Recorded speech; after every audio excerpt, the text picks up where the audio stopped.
everybody, and welcome to Story Time with PJ. I'm going to start doing some Christmassy kind of books today. This one's not real Christmassy, but I think by the end of the story, you'll know why I'm saying that it's for Christmas. And this one is called Jacob's Gift. And it's a little bit longer, but if you stay with me, I think you'll really like the ending. So make sure you stay with me.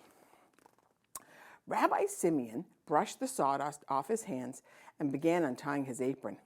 "Before you leave today, I have a special announcement." He hung the apron on a wooden peg and turned to look at a handful of boys in his shop. All but one apprentice had removed their aprons and put away their tools. Rabbi Simeon looked across the workshop. One boy continued sawing a piece of wood. "Jacob," the rabbi instructed, "our work is finished for today. Put away your tools." But Jacob didn't respond. The only sound he heard was a swish, swish, swish of the saw. And now, swish, swish was the only sound anyone heard.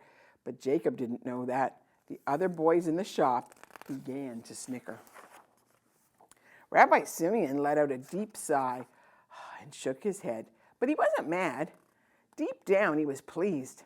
He too knew that what it was like to get lost in the world of woodworking, but it was time to go home. "Jacob," the rabbi called again, his voice a little bit louder this time. The sawing stopped. When Jacob heard no other noise, he knew he'd done it again. Slowly, he placed his saw on the table. "I'm sorry, Rabbi," he said softly. Rabbi Simeon smiled. "It's all right. Put away your tools and hang up your apron." Jacob quickly cleaned off his work area. With a sigh, he stood and walked across the room, never looking up. This was the part he hated most. Everybody was looking at him. He hung up his apron as the other boys continued to snicker. Jacob's cheeks burned. I bet they were red. Finally, the rabbi spoke, and all eyes turned back to him. "As I said earlier, my nephew from Nazareth should be here within a few days. He's a master carpenter who knows quality work. He will help me select one of you for a special task. The one who builds the best project will work with me on the new synagogue." That sounds like quite the honor, doesn't it? "It'll be me." The words were so strong in Jacob's thoughts that he feared he had spoken them out loud. Only days earlier, he had overheard the rabbi say, "Just leave Jacob alone with wood. He can do almost anything." Jacob had turned red then, too, but that time it was with pride. "I just have to be chosen," Jacob determined. "I want to use my hands to help build God's house. It doesn't matter that everyone says I'm shy. This time, Jacob, did you hear what I said?" No, sir. "I'll be away for the next 3 days, but you may still all use the workshop to finish your projects." As the others began to leave, the rabbi asked Jacob to stay. Do you think he might be in trouble? Again, Jacob felt his cheeks warm. He waited till everyone had left and approached the carpenter. "I'm sorry, Rabbi," he apologized. "I'll do better next time." The rabbi motioned for Jacob to sit on the stool. "Oh, Jacob, you've done nothing wrong. I asked you to stay so I could tell you something." The rabbi smiled and pulled up a stool and sat down. He placed his big hand on Jacob's shoulder and began. "God has given you the gift of woodworking. What is difficult for many is easy for you. Surely you've noticed that." Jacob nodded slowly. He had wondered why other boys struggled with the wood to make things that seemed so simple to him. "God gave gifts, Jacob. Some can sing, others can teach, and you can build. You have a special gift. Have you ever wondered why God gave you this gift?" "So I can learn to be a good carpenter," he guessed. "Well," the rabbi chuckled, "not exactly. God gave you this gift to share it with others. Let's say you gave a present to one of my daughters. How do you think that would make me feel? Happy? Of course. Even though you gave the gift to my child, I would feel like you had given it to me.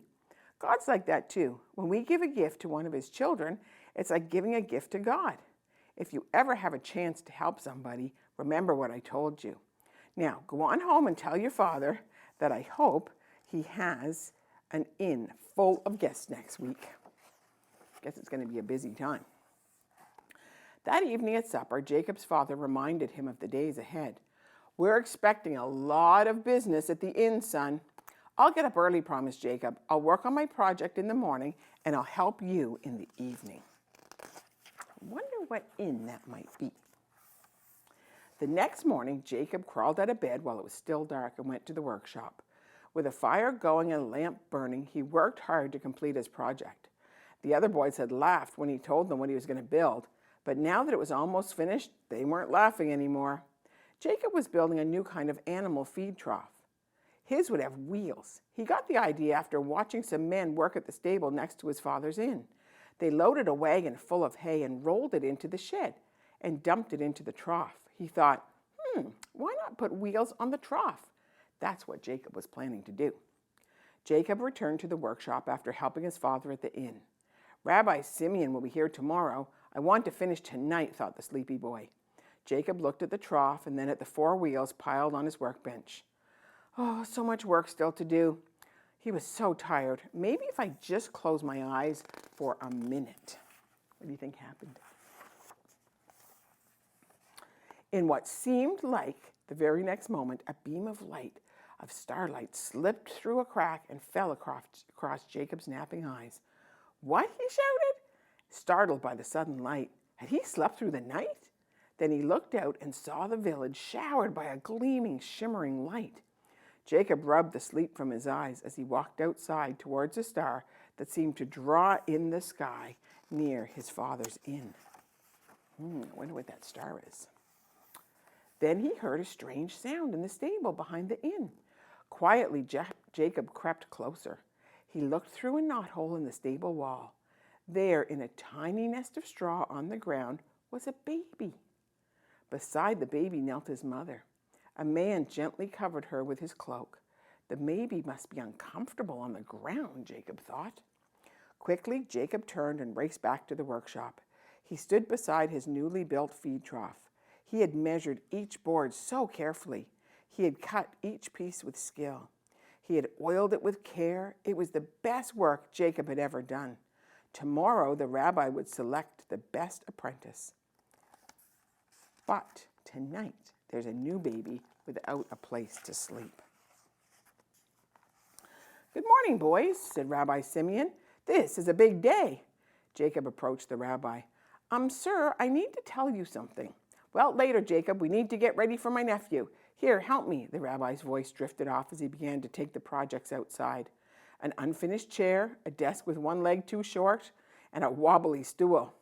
Then looking at the stack of 4 wheels, he asked, Where's your project, Jacob? That's what I've been trying to tell you. Something happened. See, there was this big star and Uncle Simeon. Joseph, Simeon shouted, extending his arms. I'm so glad you're here. Jacob's eyes widened. This was the man that he had seen with the baby in the stable the night before. With one arm still around Joseph, the rabbi turned to Jacob. Jacob, this is my nephew from Nazareth. Jacob was too surprised to speak, so Joseph spoke in his place. We've actually already met, said Joseph, putting a hand on the boy's shoulder. In fact, Jacob gave my newborn son his very first gift. Your son? The rabbi inquired. What son? Where is he? Come and I'll show you. And the rabbi and Jacob hurried behind Joseph. Joseph led them around a curve and down a hill towards the inn. Did you stay at the inn, Joseph? Well, not quite, Joseph smiled. It was too full. Then where did you stay? Asked Rabbi Simeon. You'll see. Joseph led them past the inn to the bottom of the hill. There he left the path and turned towards a shelter. The stable? Simeon asked. You kept your baby in Joseph smiled and placed a finger to his lips. Quiet, Uncle. They're asleep. Follow me. He lowered his head and entered the stable. A cow mooed at the presence of the trio. Joseph stepped stepped next to the trough and motioned for them to approach. When the rabbi and his student looked inside, they saw a beautiful newborn baby. His name is Jesus, Joseph whispered, and he has a cradle fit for a king.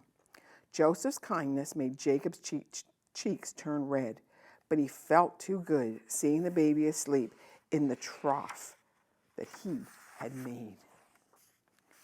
Now I see why your project was missing, said the rabbi, and it's the finest project I've ever seen. You will be the one to help God build God's house. But tell me, why did you decide to give your feed trough away?" Jacob smiled with delight. "I remembered what you said, Rabbi. When you give a gift to one of God's children, you give a gift to God," said the boy. The rabbi's voice was soft. "And so you have, my son. So you have." Isn't that a good story? So that one was called Jacob's Gift by Max Lucado. Well, thanks for joining me, and make sure you come back next week because I got some more Christmas stories coming up.